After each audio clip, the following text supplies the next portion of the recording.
relação risco-retorno. Vamos falar sobre a relação entre risco e retorno. Talvez a relação mais fundamental e importante de entender sobre investimentos. Falar de risco é bem complexo. É um assunto extenso, mas vamos resumir bastante aqui e entender apenas o essencial nesse vídeo. Aprenderemos mais de risco ao longo do curso, nas próximas aulas, na medida do necessário.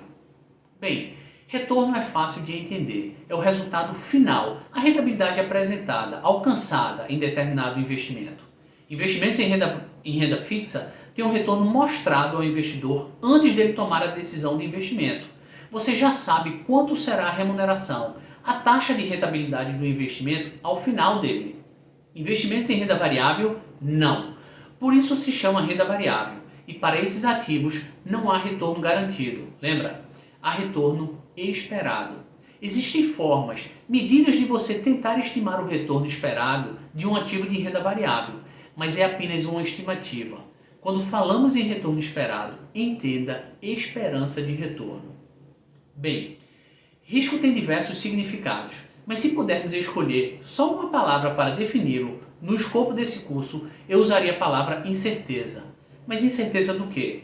Incerteza a respeito do retorno esperado daquele investimento, da probabilidade do retorno, do resultado final. Existem vários tipos de risco, mas agora vamos focar em um só, o risco de mercado, que pode ser estimado de diversas formas, bem sofisticadas, mas existe uma forma bem simples para quem lembra das aulas de estatística, que é usar o desvio padrão. Lembra? Que é a raiz quadrada da variância? Se não lembra, calma. O desvio padrão dos retornos do ativo é uma medida de risco de mercado dele. Como? O desvio padrão mede a dispersão de resultados em torno de uma média. Parece complicado, mas é muito intuitivo. Essa medida de risco, desvio padrão, será chamada aqui de volatilidade, que é um termo muito usado para indicar essa dispersão, essa oscilação, essa subida e descida dos preços dos ativos financeiros. Então, quando falarmos de risco de mercado, estamos falando de volatilidade, que são oscilações de preço, ok? Acabamos de ver que uma estimativa de risco é a volatilidade, a oscilação dos preços, que vão resultar em variações nos retornos dos ativos. Vocês percebem que quanto maior a oscilação de preço de um ativo, maior pode ser o retorno dele, caso essa oscilação seja positiva, isto é, a favor dele. Mas se essa oscilação for negativa, quanto maior ela for, maior vai ser a queda de preço e maior vai ser o prejuízo do investidor. Entenderam? Isso tudo foi para falar que risco e retorno andam juntos. Ao buscar retornos, o investidor terá obrigatoriamente que escolher ativos que têm maior volatilidade, que têm maior oscilação de preços, esperando, claro, que essa oscilação seja positiva, favorável a ele. Então, quando você observa que determinado investimento foi o melhor investimento no passado, com uma rentabilidade extraordinária, o risco que o investidor correu ao investir nele também foi extraordinário.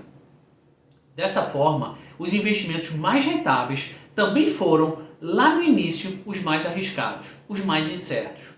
Quanto maior o retorno alcançado, maior foi o risco tomado. Agora, um risco maior não implica obrigatoriamente em um maior retorno, ok? Quanto maior o risco, maior o retorno esperado, não o retorno alcançado, efetivo. Lembre que esperado, nesse caso, vem de esperança. É importante ressaltar isso, porque eu já vi pessoas acreditarem que bastava escolher o ativo mais arriscado para no final obter a maior rentabilidade. Não é assim que funciona. O melhor ativo em termos de rentabilidade passada foi arriscado na mesma proporção do retorno, mas igual a ele, em termos de risco, existiam vários outros, tão arriscados quanto, mas que falharam, foram péssimos investimentos. Lembre-se disso.